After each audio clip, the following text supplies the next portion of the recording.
Today we'll talk about the topic metric units for different situations. Now, this topic is under measurement and geometry. Now, I just would like to say this topic is this video is more on concepts and there is no computation yet. Okay, so let us try to proceed. Okay, so whether you realize it or not, measurement is something that we use every single day. Every day, okay, hindi natin namamalayan siguro, but okay, always natin ginagamit yung measurement. Whether, say, we are buying rice, no? Bumibili tayo ng bigas sa tindahan. So, of course, mini-measure natin yan. Ilang kilo ba yung gusto nating bilhin? Ganyan. Pwede ring filling vehicle with gas. Okay, so ilang litro ba ng gas ang gusto nating ilagay para sa ating motorcycle?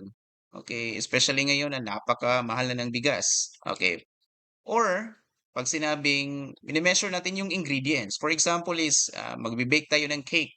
So, of course, minimeasure natin ang ingredients na. Hindi naman pwedeng basta-basta na tayong maglalagay ng maraming flour or sugar, di ba? So, pag ganyang, when it comes to baking, meron tayong sinusunod na recipe. Ganyan.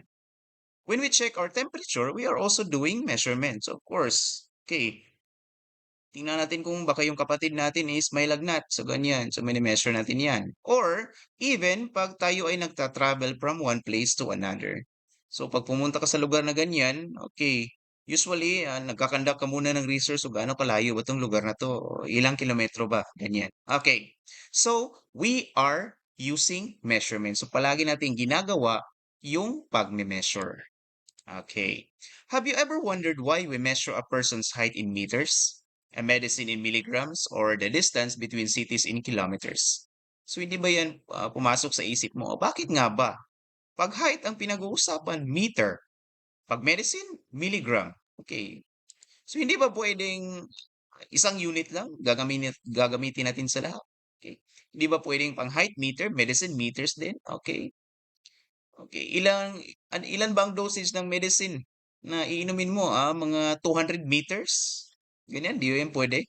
Okay, so these kinds of question, we will be addressing this one in this discussion.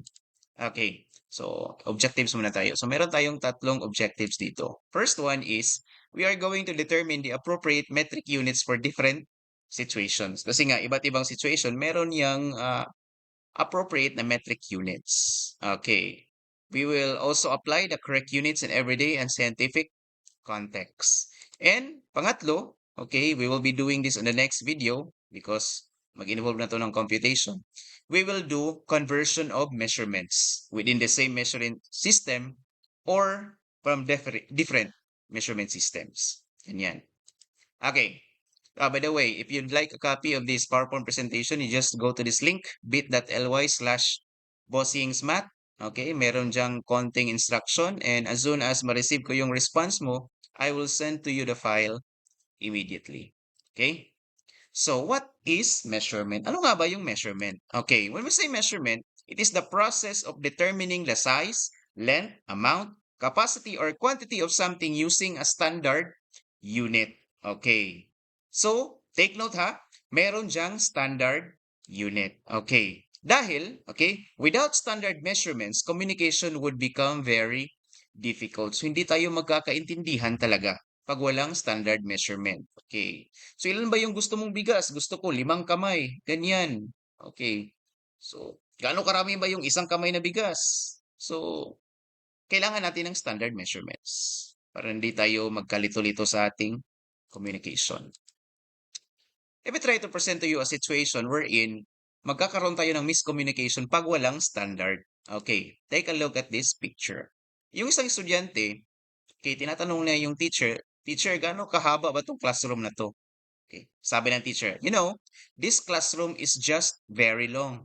Okay, so yan lang sinabi ng teacher. So ang resulta, okay, kita mo naman sa isip ng estudyante, wait, how long is very long? Ano nga ba kahaba yung very long? 5 meters ba? 10 meters? More? I have no idea. Okay. So, this is those kinds of situations na meron tayong hindi pagkakaintindihan. Now, paano nga ba posibleng makorek itong klase na situation? So let me try to show you another picture, related picture. Okay, sabi ng teacher, you see, this classroom is exactly 10 meters long. So, yung student, okay, tumawa na siya. Okay, I understand now. 10 meters is a perfect description. You see? Okay, wala nang miscommunication. Kasi yung 10 meters, alam na natin kung gaano kahaba yan. Meron na tayong idea dyan. Kasi nga, yung meter is standardized. Okay, so that is why standard units are important. Okay, so dumako naman tayo sa metric system. Ano nga ba yung metric system? The measurement system used in the Philippines and in most countries around the world is called the metric system or the International System of Units, commonly known as the SI system. Okay. So you might wonder, bakit SI siya? International System, di ba dapat IS? Okay? Kahit ako na-question ko yan. Okay. So the answer to that one is SI siya kasi nga yung originating concept nito is French. So sa French kasi, something like System International, ganyan.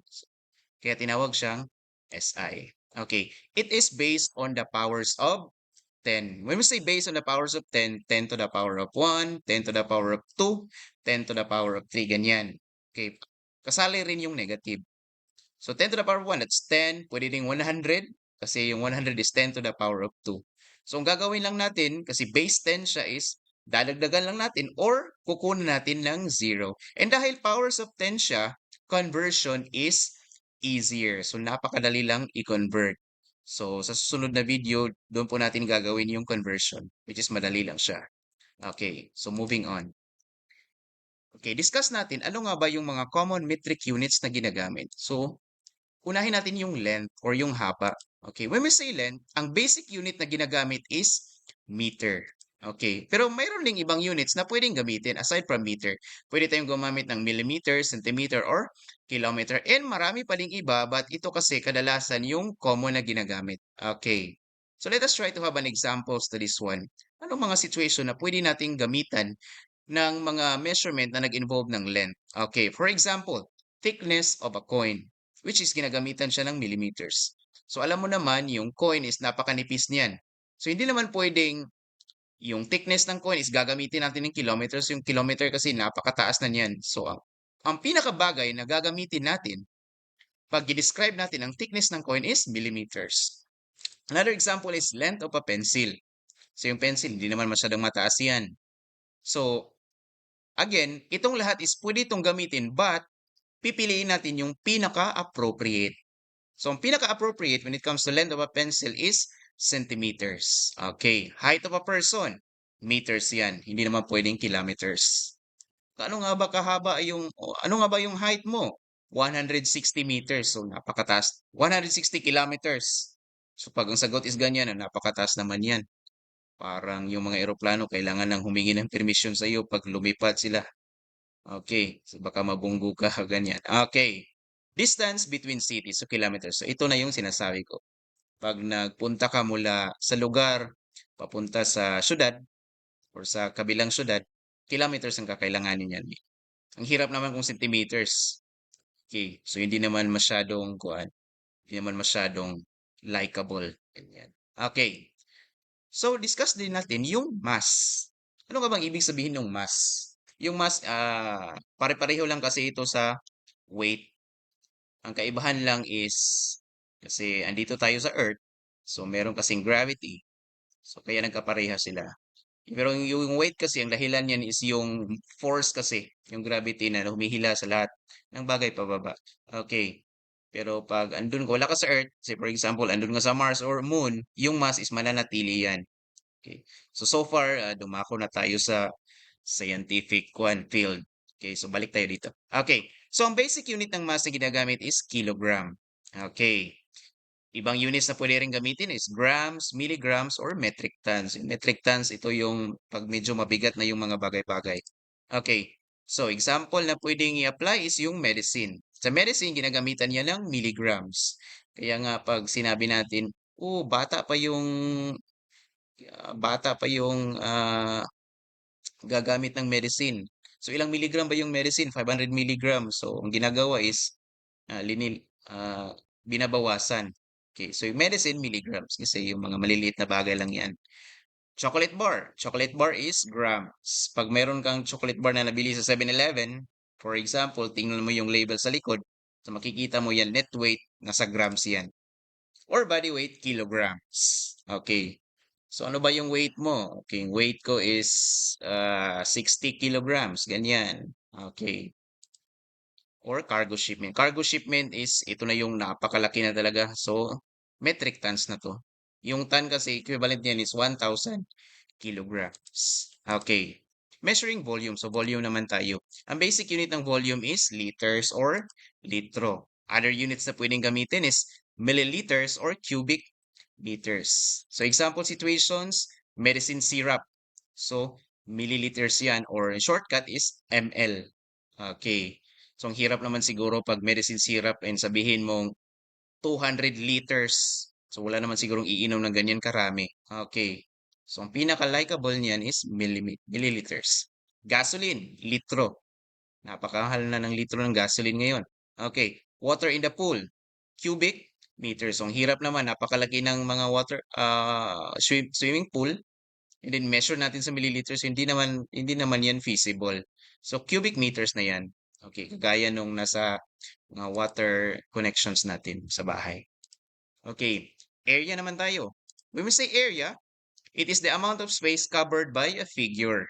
Okay, since it has two dimensions, the units are squared. Kasing area kasi, dalawang dimension yan eh. Okay, could be the length, and then the other one is the width. Okay. Common units used is centimeter squared, meter squared, or kilometer squared. So, sample situation, paper. Usually paper, maliit lang yan. So, minimeasure yan centimeter squared. Residential lot. Okay, may nabili tayong lupa. Okay, na kung saan magbibuild tayo ng bahay. Okay, so meter squared yan. And city area. So, may say city area, ang hirap naman pag i-measure yan centimeter squared. Medyo malaki na kasi yan. So, kilometer squared na yan. Lumako naman tayo sa volume of solids. Kasi kanina mayroong volume. Ang volume kasi kanina is about uh, liquid kasi yun eh. When we say solids, ito yung mga bagay na, okay, tingnan natin. Okay, volume is the amount of space occupied by three-dimensional objects. So ito yung sinasabi nating solid. Three-dimensional object, meaning meron siyang length, width, tsaka meron siyang height. Okay, since it has three dimensions, the units are cubic. Kung say cubic, yung exponent niya is 3. So, centimeter cube or cubic centimeters, pareha lang yan. Meter cube or cubic meters. Ganyan. So, example, gold bar. Gold bar is centimeter cube yan. Construction sand, yung bumili tayo ng sand or buhangin. Gagamitin sa construction. So, minimeasure yan in cubic meters. So, nakabili kami last time. I think 1,000 plus yung cubic meter ng sand. Ganyan. Okay. So let us proceed to a simple quiz. So I would like you to prepare, okay, a piece of paper and lagyan natin ng numbers 1 to 10 and we will be given a certain situation and then pipili natin ano nga ba yung ideal na measurement para sa situation na yan. Start tayo sa number 1. Okay. So I hope ready. If hindi pa, you can pause this video and you just continue. Okay, if ready ng lahat. Okay, so start tayo. The height of a student. When we say height of the student, what do you think is the ideal measurement dito? Okay? So, sabihin ko na yung answer. Okay? So, i-pause mo lang kung wala pa. Okay, the answer to this one is meter. So, discuss natin yun kanina, meter. Okay, proceed tayo sa number 2. Okay, number 2. The length of a classroom. Okay? So, the answer to this one is, okay, meter pa rin. Okay. Centimeter, napakaliit yan. Kilometer, napakalaki naman. Okay. So, number 3. Proceed tayo ng number 3. Okay. The thickness of a coin. Okay. So, the answer to this one is, okay, millimeters. Mm. Number 4. The distance from Manila to Cebu. And the answer to this one is, okay, kilometer, letter C. Number 5, the amount of cough syrup. Okay, and the answer to this one is, what do you think is the answer? Milliliters or ml. Number 6, the weight of a newborn baby. Okay, and the answer to this one is kilogram. Okay, discuss natin to kanina. Number 7, the capacity of a water bottle. Okay, and the answer to this one is liter. Okay, number 8, the area of a basketball court. Okay, and the answer to this one is square meter. If you remember, ang area kasi is in squared units yan. Number 9, the volume of a fish tank. Okay, and the answer to this one is liter. Okay, and the last number, number 10, the length of a strand of hair. Okay, and the answer to this one is millimeters. Okay, so how many correct answers did you get? Okay, so ilan yung correct answers mo? Okay, so I hope malaki yung score natin dito. Okay, and that is the end of this discussion. For the next video, we will try to discuss, or we will try to do calculation in conversion of measurement units. Okay, so thank you.